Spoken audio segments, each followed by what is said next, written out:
Un gusto para mí como directora de la Escuela de Gobierno el moderar este panel con maravillosas participantes como son Gabriela Rodríguez, Maite Benítez y Liliana Negre de Alonso. Les pido por favor prender las cámaras a las 3 para comenzar con este panel. Bueno, nosotros ya viendo todo este maravilloso día de análisis de los retos que tenemos como mujeres para el desarrollo y ser mujeres sin límites y para eliminar la violencia contra la mujer, hemos organizado este panel que lo hemos llamado Equidad de Oportunidades, retos que tenemos las mujeres para eliminar la violencia política. Y vamos a hacer un análisis de 3 enfoques. El uno, Gabriela Rodríguez, va a dar el enfoque desde la academia, los retos de la academia y qué podemos hacer desde la academia para romper esta dura realidad que vivimos. Maite Benítez nos va a hablar desde el lado de las leyes, la jurisprudencia y como abogada experta en estos temas, qué es lo que tenemos y cómo podemos hacer para ir más allá de las leyes y no quedarnos solo en crear la ley, sino como una efectiva implementación de la misma. Y tenemos la fortuna de también contar con Liliana Negre de Alonso desde Argentina, quien nos dará también una perspectiva internacional, pero también desde su experiencia como líder pública y política en su país. Así que bueno, esos son los 3 temas que vamos a tratar. Quiero presentarles porque creo que es importante conocer a nuestras panelistas. Gabriela Rodríguez es máster en matrimonio y familia y es decana de la Facultad de Ciencias Jurídicas de la Universidad de los Hemisferios. Bienvenida, Gaby. Maite Benítez, ella es abogada y doctora en jurisprudencia, cuenta con un máster en Derecho. Tiene bastante experiencia en el sector público, ha trabajado en instituciones públicas como el Servicio de Rentas Internas y el municipio de Quito, entre otros. Y Liliana Negre de Alonso es argentina, abogada y política, ha sido diputada, senadora, tiene varios reconocimientos internacionales por su gestión en temas como en derechos humanos, entre otras, y es docente universitaria. Bienvenidas las 3. Voy a comenzar desde atrás, como les presenté. Gaby, quisiera que tú nos cuentes un poco cómo ven ustedes el rol que tiene la academia. Ya vimos en el panel anterior cómo está la realidad, cómo han vivido la violencia política, no tanto aquí en el Ecuador como a nivel internacional. ¿Cuál es el rol que tú ves de la academia que podemos hacer para cambiar estas realidades? Te dejo la palabra. Muchas gracias Giselle por la presentación y bueno, muchísimas gracias por este espacio. Respondiendo a tu pregunta, me parece que debemos partir de entender cuál es el propósito fundamental de la universidad, ¿no?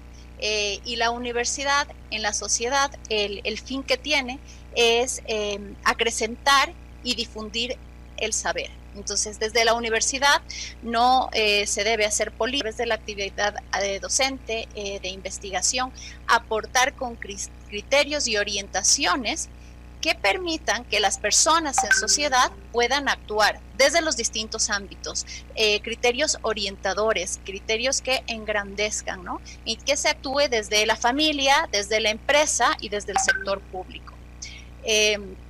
Uno de los principios que debe ser muy profundizado, estudiado, entendido y difundido en mi concepto es el principio de la dignidad humana, porque a partir de eso se puede entender y se puede actuar en sociedad para la sociedad, ¿no? Entonces, si tenemos como rector el principio de la dignidad humana, pues este principio será el que dirigirá, no sé, en una redacción de una ley, en una elaboración de una política pública, entendiendo que la dignidad humana es eso que nos hace a nosotros, a cada una de las personas, seres únicos, seres especiales, seres irrepetibles, ¿no? Irrepetibles, independientemente de que seamos mujeres o de que sean hombres. La dignidad nos da igual valor, ¿no? Y otro concepto muy importante que me parece que se tiene que desarrollar y que ayudaría mucho en la lucha contra la violencia política, específicamente hacia la mujer, es resaltar el valor de la complementariedad, porque pienso que no se puede emprender una lucha de erradicación de violencia contra la mujer dejando de lado a los hombres, ¿no? Entonces, la complementariedad lo que nos lleva a pensar es que tanto hombre hombres como mujeres tenemos dignidad humana, tenemos igual valor, somos diferentes. Y en esa diferencia, en esa diversidad está la riqueza, porque somos complementarios. Entonces, para emprender una lucha de erradicación contra la violencia hacia la mujer, tenemos que contar con hombres y tenemos que contar con mujeres. Totalmente de acuerdo, Gaby, y valioso estos creo que dos términos centrales que los tenemos que trabajar, que es trabajar en la dignidad humana, porque esa sería la base en la que en verdad por lógica nos lleva un respeto al otro desde su misma dignidad, y el valorizar la complementariedad que hay entre hombre y mujer. Y tú, desde tu experiencia como decana en una universidad en donde justo tenemos una carrera que es Ciencias Políticas, que es parte de tu decanato, ¿cómo ves que se da dentro de la academia y de la formación este derecho a la participación de las mujeres, o derecho a la oportunidad de estar en temas políticos y públicos? Porque además la carrera de Derecho siempre también nos lleva un poco al lado político. Entonces, desde tu experiencia, ¿cómo has visto que se da en los jóvenes? Porque a ratos tenemos la oportunidad de en la academia frenar el siguiente paso, que es ir a la vida profesional. ¿Cómo lo ves tú a este tema en la academia? Bueno, en la academia yo le veo como una oportunidad maravillosa, porque la academia no solo tiene que estar encargada de transmitir conocimientos intelectuales y formar, digamos, científicamente y de manera sólida y técnica a una persona, sino que también esa formación tiene que ser una formación en valores, ¿no? La formación de valores enriquece, da una formación integral a la persona, y eso hace que la persona pueda actuar en sociedad, ¿no? Entonces, luego en los jóvenes esto se ve como que no por el hecho de que seas mujer tienes que, o por el hecho de que seas hombre tienes que, sino porque por el hecho de que tú eres persona, que has desarrollado tus capacidades, que te has formado, que has desarrollado competencias y habilidades, o sea que tienes las aptitudes necesarias para ejercer un cargo u otro, o una función dentro de la sociedad, ¿no? Entonces, en resumidas, pues, la academia y cómo lo vivimos en la universidad es esto, es poner en el centro de toda actividad a la persona, reconociendo ese valor que tiene esa persona, esa dignidad que tiene esa persona, y también reconociendo y resaltando la riqueza de la diversidad, porque la diversidad es maravillosa y nos da muchos aportes, y en distintos ámbitos y en distintas funciones. Muchas gracias, Gaby. Liliana, quisiera que tú nos cuentes desde el lado internacional, y ahí te dejo el espacio para que tú nos cuentes, y creo que es valiosa, dos temas. El uno, tu experiencia como líder pública y política, desde procesos de elecciones hasta ya estando ejecutando la función pública como tal. ¿Cómo fue tu experiencia a nivel internacional? Porque a ratos pensamos que esto solo nos pasa aquí en Ecuador, pero el mismo panel que tuvimos antes nos demuestra que esta realidad y esta lucha que tenemos las mujeres por eliminar la violencia y por tener una equidad de oportunidades se da a nivel internacional, unos países más que otros, ¿no? Pero es una realidad que hemos vivido. Entonces, quisiera que nos cuentes desde tu experiencia, pero también desde cómo ya está el tema para erradicación de la violencia a la mujer en Argentina. ¿Qué acciones han tomado? ¿Qué logros tienen? ¿Y cuáles crees tú que son oportunidades o retos que tienen como país que puedan servirnos de ejemplo, o que podamos trabajarlos en conjunto? Tomando en cuenta que además en esta cumbre que estamos ahorita, no solo estamos gente de Ecuador, estamos gente de más de 24 países, que podemos realmente, gente interesada en trabajar por la mujer, unir esfuerzos y generar este cambio del que hoy estamos hablando. Perdón, estás con tu micrófono silenciado. Disculpen. Bueno, buenas tardes y muchísimas gracias, Gisela, por invitarme a participar a través de la universidad en este panel. Bueno, yo en primer lugar les cuento quién soy, ¿no? Soy abogada, como vos dijiste, soy madre de 3 hijos, estoy casada hace casi 46 años con mi marido, 9 años de novia y además 9 nietos. Así que ese es el ámbito personal mío.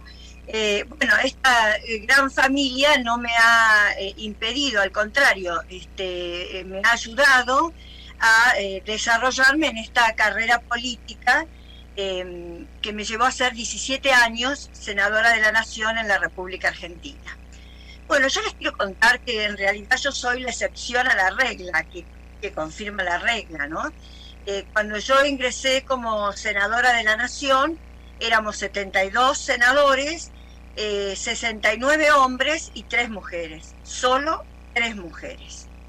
Yo ingresé antes de la reforma constitucional, por la democracia indirecta, y bueno, indudablemente ingresé en la política, no directamente en el Senado. Antes fui la primera mujer abogada del Colegio de Abogados, o sea, la militancia gremial, profesional también me ha ayudado. Fui la primera vicedecana mujer de la Facultad de Derecho de la Universidad Austral, acá en la República Argentina. Bueno, no, les comentaba que había sido la primera presidenta del Colegio de Abogados, mujer. Fui la primera vicedecana mujer de la Facultad de Derecho de la Universidad Austral, acá en la República Argentina. Pero fundamentalmente yo lo que les quería contar, lo que significó para mí ingresar a un cuerpo parlamentario donde la mayoría eran hombres, 69 hombres, 3 mujeres, de 3 partidos políticos distintos, o sea que sentados en distintos lugares en las bancas, y fundamentalmente yo entré en un último periodo para reemplazar como suplente de un senador que había renunciado, y ese momento eran de 9 años, entonces el periodo, o sea que prácticamente yo entré a los 8 años que todo el resto venía ejerciendo esta función. Entonces era indudablemente un Senado sumamente compacto, cerrado, muy machista, sumamente machista. Por ejemplo, las sesiones comenzaban a las 20 horas, 8 p.m. Y yo nunca dejé de dar clase en la universidad y daba clase el otro día a las 8 de la mañana. Entonces salíamos de ahí, a lo mejor las sesiones duraban 5, 6, 7, 8 horas, y con mi equipo nos íbamos ya a desayunar, porque ni siquiera a cenar, a desayunar, de ahí a darse una ducha, y bueno, yo me iba a dar clase, que siempre tenía las clases a primera hora. Se sufre discriminación. Yo he sufrido discriminación e intentos de autoritarismo en ese Senado, en el viejo Senado. En el Senado de la Constitución anterior, donde además yo era la más joven, donde todas eran gente mayor, de muchos años, a veces tenían 2 periodos, o sea que casi 18 años de senadores, todo muy compactado, muy homogéneo. ¿Y cómo logré yo ir superando o tratando de romper las vallas, que es la experiencia que yo quiero contar? Y bueno, con el estudio y con la formación. Porque, ¿qué pasaba? Que la mujer estaba para tratar únicamente el tema de los niños. La mujer está para tratar únicamente una ley que hace a los derechos de las mujeres. Y no.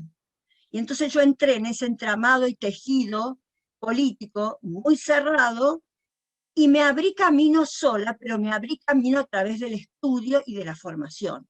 Entonces yo, si había que hablar de economía, estudiaba economía, me hacía asesorar y planteaba mis puntos de vista. Yo me fui del bloque porque un senador, que era el vicepresidente de la Cámara, muy importante, me llegó a decir: mocosita, no te atrevas a votar en contra de esta ley, una ley que la tenían arreglada. Yo le dije: yo voy a votar y voy a hablar como quiero. Y al otro día me senté, me fui del bloque, planteé mi disidencia, que quedó grabada y, por supuesto, en los archivos del cuerpo. Otra cosa muy importante para, digamos, cuando uno se ha movido en este tipo de recintos machistas, recintos que se prestan para otras interpretaciones. Miren, cuando yo empecé a la política, el único que me apoyaba era mi marido, porque mis hijas me decían lo peor: la política es lo peor, mamá, la política es lo peor. ¿Saben qué? Dar el ejemplo, y dar el ejemplo también como la forma que uno se viste, en la forma como uno trata al colega, para exigir que el colega me trate igual, y en saber poner límites a esa convivencia de colegas que hay en ese ámbito. Entonces, el límite lo pongo yo, lo pongo con mi forma de arreglarme, lo pongo como mi forma de dirigirme, y lo pongo con mi estudio y con mi conocimiento, y rebato de igual a igual, los conocimientos en la medida que puedo hacerlo. Si me tengo que forzar más, me esfuerzo más, pero no es cuestión de que a la mujer se la mande únicamente a formar parte de las comisiones que hacen a temas de mujeres, no. A mí me interesaba estar en la ley, el presupuesto en la ley de presupuesto, el presupuesto había que estudiarlo. Y lo estudiábamos un mes antes, empezábamos, un mes y medio antes que se tratara en la Cámara de Senadores. Y cuando llegábamos por el tema de glutir, y yo soy abogada, está bien, soy máster en Derecho Empresario. Pero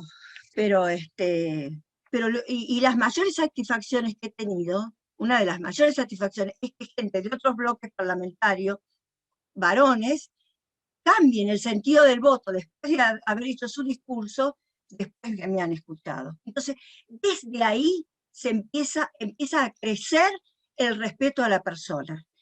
Si pretendieron ejercer violencia política, que me la trataron de ejercer, no me daban oficina, no me importaba, mi oficina me la habían dado a 2 cuadras de donde sesionábamos, yo tenía que salir a las 3, 4 de la mañana y cruzar a buscar mis cosas a mi oficina, no importa, yo realmente no es luchar contra molinos de viento, sino decir, acá estoy yo, y a mí no me van a doblegar, a mí no me van a hacer callar, y yo voy a dar la discusión, y una ley terrible que fue para la República Argentina ya por el año 2001, una de las pocas voces disidentes, porque estaba todo acordado, fui yo.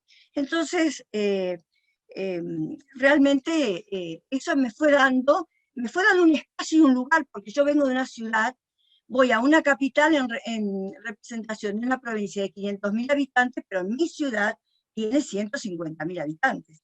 O sea que yo era la NN, la nena, que iban a obligar y hacerla votar de cualquier forma. Por eso yo siempre digo que lo más importante en una mujer, primero, es no tener un lenguaje sexista en un ámbito que está dominado por los hombres.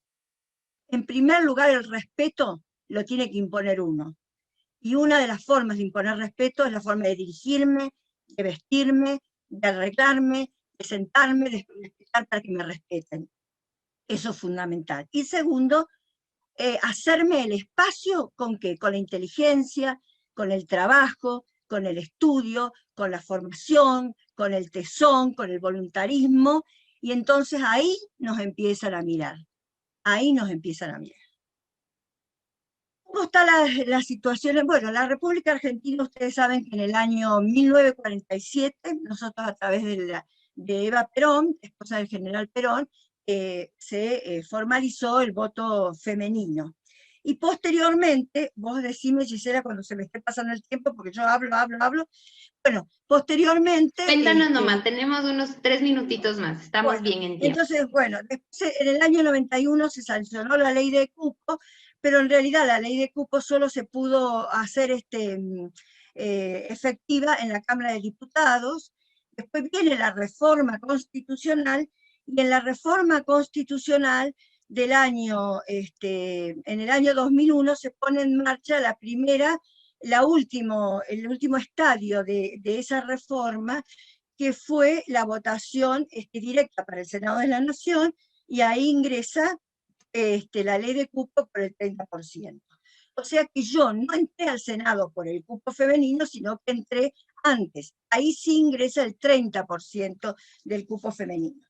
Bueno, posteriormente, en el año 2017, logramos finalmente el 50% por ley, 50% de mujeres y 50% de hombres. Yo les soy sincera, al principio, por ahí decía, pero ¿cómo el cupo? Pero, bueno, pero indudablemente que hay sociedades que no están desarrolladas culturalmente, y que por ahí no abren el espacio a la mujer, porque yo valoro mucho a la mujer que se hace el espacio sola, y no por ser la mujer porque tampoco estoy de acuerdo en que los matrimonios o los hermanos se vayan rotando de uno a uno en los distintos periodos, y entonces porque soy la esposa ocupo tal o cual cargo. No, el cargo se forma, se construye, se hace, se gana,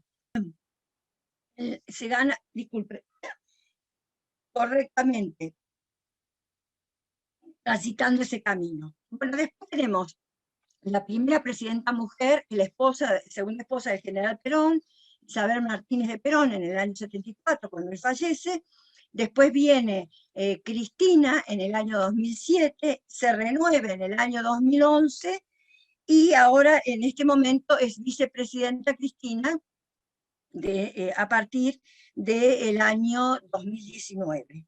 Bueno, también la tuvimos a Gabriela Michetti, que fue vicepresidenta mujer con el presidente Macri. ¿Cómo está la situación en la Argentina? Miren, en la Corte Suprema de Justicia de la Nación, sobre 5 miembros hay una sola mujer. En estos momentos hay una comisión que está estudiando la redacción de un proyecto para ampliar, respetar el cupo por zonas, incorporar a la mujer en ese cupo. Ahora, curiosamente, yo vengo de una provincia que la ley de paridad de cuotas, o sea, el 50 y el 50, se acaba de aprobar hace 10 días.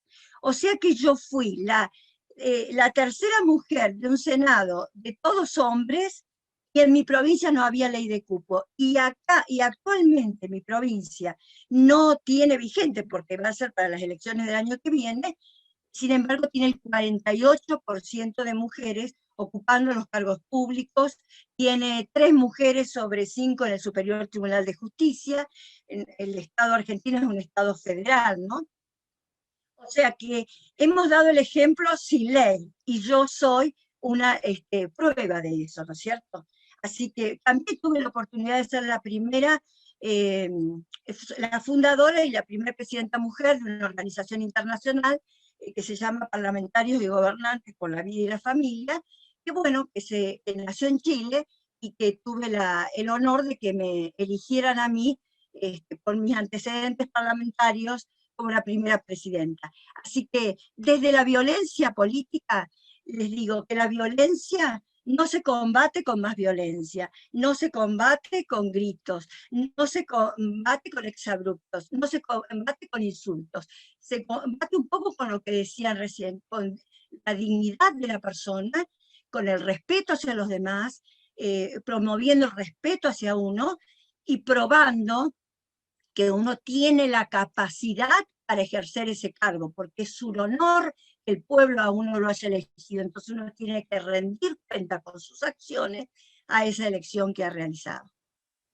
Totalmente, Lilian, y a mí me encanta tu ejemplo y tu historia para todas nosotras, porque demuestra que no hay límites. A veces nos quedamos en el miedo a no poder hacerlo, y con tu historia nos demuestras que el miedo no tiene que ser el protagonista de las acciones, sino nosotros podemos salir adelante. Yo sé que hay casos en que la realidad ha sido más fuerte, pero también tenemos muchos ejemplos que nos motivan a decir, si no me pongo límites, si no tengo miedo, puedo hacerlo, y puedo hacerlo de la mejor manera y llegar a lo más alto que puede ser. Así que es valioso tu historia para inspirarnos a todas. Vuelvo contigo en un ratito, que tengo igual unas preguntas, pero quisiera, Maite, que, bueno, se me la robaron en el panel anterior porque son mujeres maravillosas y todas las queremos escuchar. Pero Maite, quiero que tú nos cuentes un poco, y tal vez se repita un poco con lo que comentaste antes, pero ¿cuál es el reto que tenemos desde la parte legal? A ratos yo siento que no es necesario tantas leyes, tenemos muchas leyes en el país, a ratos el problema es que no sabemos implementarlas ni no sabemos aprovecharlas. Pero, sin embargo, desde tu visión como abogada y como líder, mujer líder que has estado en el sector público y eres una líder del sector privado, ¿cómo ves tú que se puede hacer en el país? En un lado, desde la legislación, qué reto tenemos, pero también desde tu experiencia. Un saludo a todas, un abrazo. Yo creo que La mujer debe estar en política por una sencilla razón, por lo humano. Lo humano necesita hombres y mujeres complementados. Y para ello es necesario el empoderamiento, más allá de una normativa. Recordábamos ya en el panel anterior que, como tú dices, me robaron un ratito, a Matilde Hidalgo de Procel. Ella fue la primera mujer ecuatoriana en ser bachiller, en ser médico y en exigir su derecho al voto, aprovechando la Constitución de 1906, que prácticamente establecía como un vacío legal, porque simplemente para ser ciudadano se necesitaba saber leer y escribir y tener 21 años. Amparada en esta norma, que era muy amplia, Matilde Hidalgo de Procel solicitó al Consejo de Estado su derecho de participar en las elecciones. Y así fue, se le fue concedido. Algo que hay que destacar aquí, resaltar mucho, es que Matilde Hidalgo de Procel era una mujer que pudo ejercer justamente este derecho por haber tenido educación. Esta educación tal vez no la tuvieron después Dolores Cacuango, Tránsito Amaguaña, pero sin embargo fueron mujeres lideresas indígenas que crearon organismos a favor del indio y crearon las primeras escuelas para su educación, para su preparación, justamente a aquella población que en ese momento era relegada. Vemos entonces una relación fuerte entre la política y la educación, la formación, más allá inclusive de las propias leyes. Posteriormente, aquí en el país, en la Constitución de 1929, se estableció ya como ciudadanos también a las mujeres mayores de 21 años que sepan leer y escribir. Y desde ahí se abre ya un camino político de participación política a la mujer ecuatoriana. Nosotros tenemos también ya en 1998, en la Constitución del 2008, que es la última, la vigente, normas que garantizan la participación política de la mujer. Y tenemos reformas también a la ley de elecciones, de reformas realizadas en este año, a inicios de este año, pero la primera ley que establece como violencia, la violencia política para las mujeres es la Ley Orgánica Integral para prevenir y erradicar la violencia contra las mujeres. En esta ley se establece ya a la violencia política como aquella cometida por una persona o grupo de personas directa o indirectamente en contra de las mujeres que sean candidatas, militantes, electas, designadas o que ejerzan cargos públicos, defensoras de derechos humanos, feministas, lideresas políticas o sociales o en contra de su familia. Tenemos legislación también en el COTAD, en el COIP, que establecen un marco de protección para que no haya discriminación de género. No tenemos en sí aquí en el país una ley específica contra la violencia política de género. El único país que tiene esta normativa específica hasta el momento es Bolivia. Esta normativa fue creada, fue inspirada, elaborada en primera instancia y dedicada a Juana Quispe, una concejala en Bolivia, una concejala que sufrió acoso, no solamente acoso, sino violencia física por el hecho de ser mujer. Al ser concejala, no le permitían ni siquiera el ingreso a su lugar de trabajo, no le permitían ejercer el cargo de elección popular que ella había ganado. Se le obstaculizaba de 1000 formas y por eso ella, valiente como fue, se puso a trabajar más bien en esta ley, en la ley que salió en el año 2012, se promulgó en el año 2012, que es justamente el año en que Eda es asesinada en circunstancias extrañas y que no tienen hasta ahora un esclarecimiento. A Eda es a quien dedica la OEA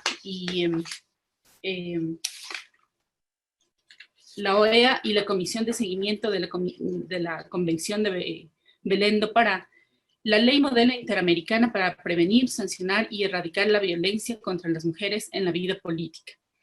Esta ley modelo latinoamericana Todavía no ha tenido la acogida que se espera. Esta ley, este modelo fue establecido en el año 2017 y se espera que sea replicada en la mayor parte de países.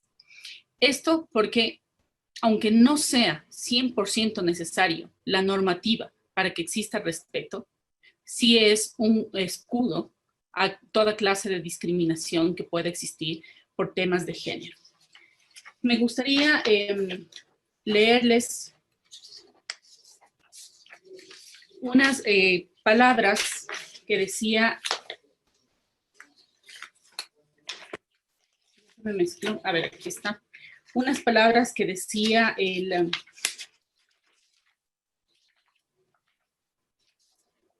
Papa Pablo VI. Se me perdió entre las mil hojas, aquí está. El Papa Pablo VI en 1971 señalaba lo siguiente: en muchos países, una legislación sobre la mujer que haga cesar esa discriminación efectiva y establezca relaciones de igualdad de derechos y de respeto a su dignidad es objeto de investigaciones y a veces de vivas reivindicaciones. Nosotros no hablamos de esa falsa igualdad que generaría las distinciones establecidas por el mismo creador y que estaría en contradicción con la función específica tan capital de la mujer en el corazón del hogar y en el seno de la sociedad. La evolución de las legislaciones debe, por el contrario, orientarse en el sentido de proteger la vocación propia de la mujer y al mismo tiempo reconocer su independencia en cuanto persona y la igualdad de sus derechos a participar en la vida económica, social, cultural y política. Estas palabras del Papa Pablo VI las considero tan importantes porque establece de una forma tan clara el rol de la mujer, sin dejar su naturaleza, una naturaleza divina, pero sin apartarnos de ella, estar involucradas también en los ámbitos social, cultural, económico y político, que es fundamental. Hoy existe sí un reto y es justamente parte del objetivo de esta segunda cumbre mundial de mujeres, establecer un proyecto de ley específicamente que trate de atacar y prevenir la violencia contra la mujer, la violencia política contra la mujer. Muchas gracias, Maite. Y sí, en efecto, uno de nuestros compromisos, como mencionó al inicio Anita, es el comprometernos a unir esfuerzos para poder crear esta ley que realmente nos sirva como una base para cambiar las realidades que estamos viviendo. Si bien vemos que hay leyes que amparan la violencia de género, en la realidad tal vez vemos que sí es necesario tener algo que nos dé un poco más de fuerza hasta que haya un cambio cultural. Y aquí quiero volver a Gaby. Nos quedan pocos minutos, pero Gaby, quisiera yo preguntarte a ti, es el reto del cambio cultural. ¿Cómo haríamos y cuál crees que es los pasos que tenemos que dar? Porque vamos a construir la ley y hay un compromiso de todas las que somos parte del programa de liderazgo y gerencia pública para mujeres, de firmar y ser parte de este proyecto de ley que eventualmente se pueda presentar y que sea una herramienta esencial para la lucha de la violencia política. Pero ¿cuál es el siguiente paso? ¿Cuál crees que tú es el siguiente paso como academia, como abogada, como académica y como abogada? ¿Cuál crees que es el siguiente paso que debemos dar y el reto que tenemos para pasar del papel a realmente un cambio de cultura y que haya esta equidad de oportunidades que tanto mencionamos en el panel de hoy? Gracias, Gise. Bueno, pues un cambio de cultura no es algo que se pueda imponer. Y no es algo tampoco que se consiga de un día a otro. Un cambio de cultura supone pequeños cambios y pequeños pasos del día al día y de largo plazo.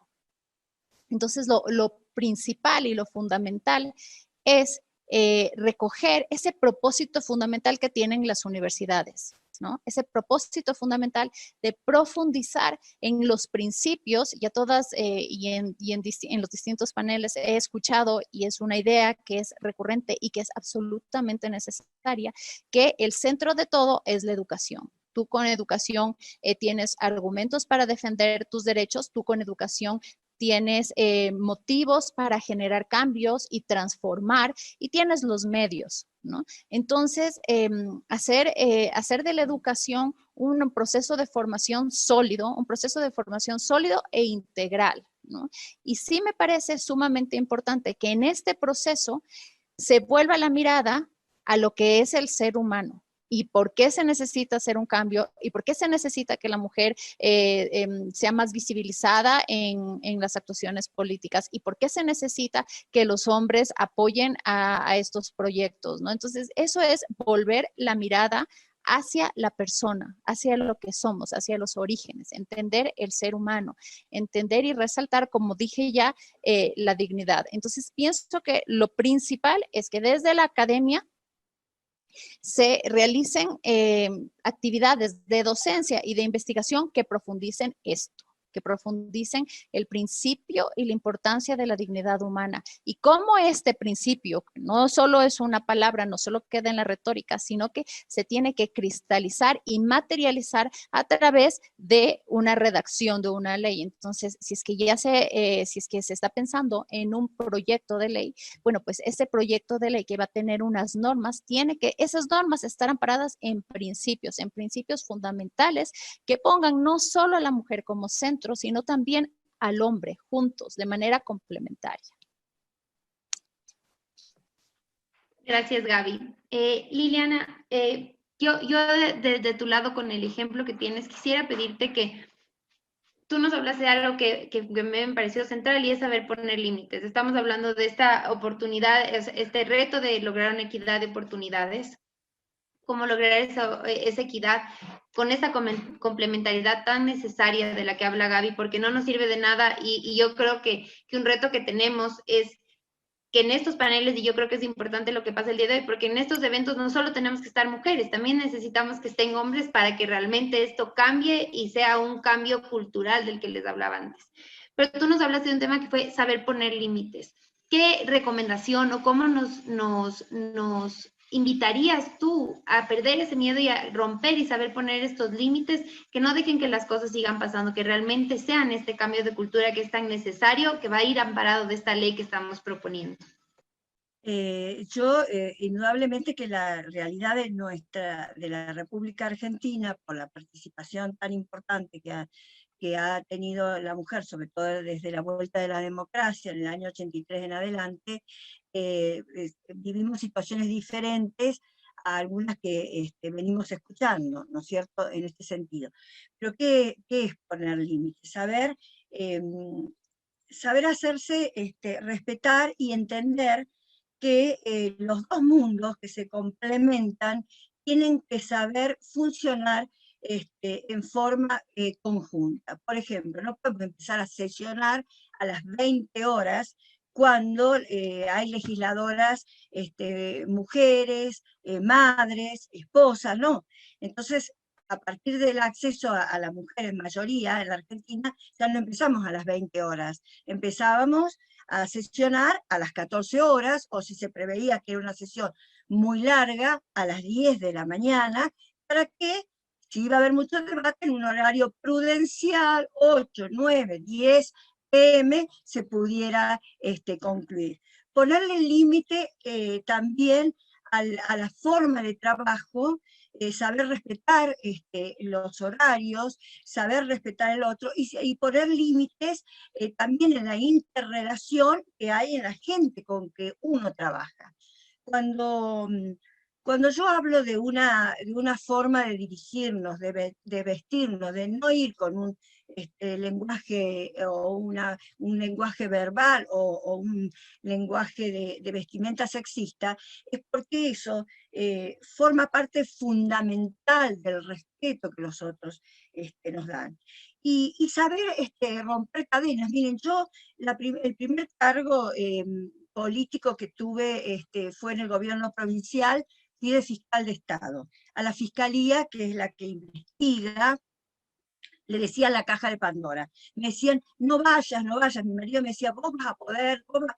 Y ustedes saben que yo el primer día me reuní con todos los abogados, que eran muchos, y les dije, miren, acá se va a trabajar de esta forma, el horario se va a cumplir, los intereses del Estado son los intereses del pueblo puntano, del pueblo de San Luis. Consecuentemente, el que no esté de acuerdo en trabajar así, en cumplir con nuestro deber. No es que el Estado total lo jorobamos en los juicios, sino, o lo dejamos por otros intereses, porque total, el Estado es difuso, ¿no? Le dije, eso no va a ser así acá. Y ustedes saben que yo cuando volví, y les dije claramente que no estoy dispuesto, yo les prefiero que se vayan bien, y no que me obliguen a mí a pedirles una renuncia o hacerles un sumario para hacerlos desvincular del cargo público. Y tenía como 10, 15 renuncias tuve. Y entonces me quedé con la gente que estaba dispuesta a trabajar como corresponde. Entonces, ponerle límites a las irregularidades, pero ponerle metas y objetivos también que sepan convocar a la gente que está alrededor de uno, que la gente se sienta complementada, que se sienta integrada al equipo, al grupo que trabaja, y que los logros, la sanción de esa ley que logramos, el juicio que ganamos, cuando yo era fiscal de Estado, por ejemplo, sea un logro de todos. Entonces eso también va educando con el ejemplo, formando con el ejemplo y cambiando las culturas, de a poquito, cambiando las culturas. Muchas gracias, Liliana. Es muy cierto lo que dices y creo que es un eje esencial para esto que tanto buscamos, que es la eliminación de estas barreras y de violencia contra la mujer. Y Maite, quiero hacerte a ti una pregunta que tal vez suena básica, pero si fuera tan sencilla la respuesta al implementarle, no viviríamos lo que vivimos ahora. ¿A qué actores, hablando de esta ley que queremos promover y apoyar y ser parte, quiénes crees que son los actores esenciales que deberían participar para que pasemos? Porque a mí mi susto es que hagamos o propongamos un documento maravilloso, pero que se quede en eso, en un documento. Porque como tú ya nos contaste, hay varias leyes que ya desde hace años se tienen en el país, pero también este año hemos vivido los índices más altos de violencia y peor dentro de la pandemia. Los datos que nos dan son dolorosos, son duros. La vicepresidenta nos demostraba al inicio de esta cumbre. Entonces, ¿quiénes crees tú que son los actores esenciales para lograr esta ley y cómo crees que debemos involucrarlos para que realmente tengamos este cambio del que estamos hablando y que se lo puede dar y que algunas lo han vivido o otras todavía tienen el reto, como algunas de las ponentes del panel anterior? ¿Qué debemos hacer? ¿A quién debemos involucrar? ¿A quién debemos invitar para que esto no se quede solo en un documento con varias firmas, con varios artículos bonitos, sino que realmente pase a la implementación, a la acción, y que esta sea el antes y un después de lo que vivimos en la política las mujeres? Bueno, yo creo que los actores son varios y de hecho somos todos. El gobierno tiene que estar a través de sus funciones pendiente de que esta ley se apruebe y que se aplique, sobre todo, porque tenemos leyes, tenemos normativa, pero muchas veces la dejamos en una letra muerta y esto no es posible. Creo que se debe hacer una ley muy complementaria en varios sentidos, no solamente evitando el tema de violencia política, sino también tratando de establecer temas básicos como la educación y la formación, temas de autoestima de las mujeres y de los hombres, para que no sean tampoco agresores. Una persona que se siente realizada, que se siente feliz, que está en paz, no agrede. Y eso debemos tomarlo en cuenta, porque podemos tener la ley y podemos tener la ley perfecta, que básicamente como proyecto de ley tendría que ser entregada a la Asamblea Nacional para su aprobación, su discusión y su aprobación, pero podemos tener una ley que puede quedar sin aplicarse o con una simplemente evasión inclusive de muchos actores. Hay mujeres en muchas ocasiones, creo que todas en algún momento hemos callado, y eso no debe ser. Debemos actuar, porque la responsabilidad de que no haya un crimen, de que no haya una violación, de que no haya un acoso laboral, está también en nosotras, que tal vez lo sufrimos y callamos. Está en todos, por eso digo que todos somos los actores. Tenemos que denunciar para que eso no pase, para que haya justicia y con otra persona no se repita lo que nosotros hemos vivido.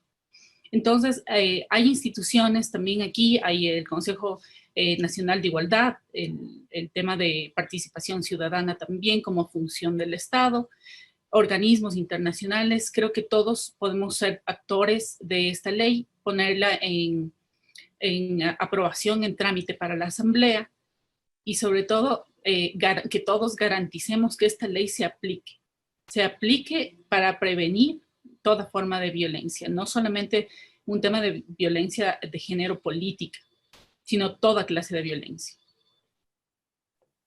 Muchas gracias, Maite. Y bueno, y con eso yo quiero invitar a todos, porque esa era la conciencia, lo que quería llevar. Esto no es algo solo de las mujeres, o solo de las políticas, o solo de los hombres. No, esto es algo y es una responsabilidad de todos. Hoy celebramos el Día Mundial de la Erradicación de la Violencia hacia la Mujer.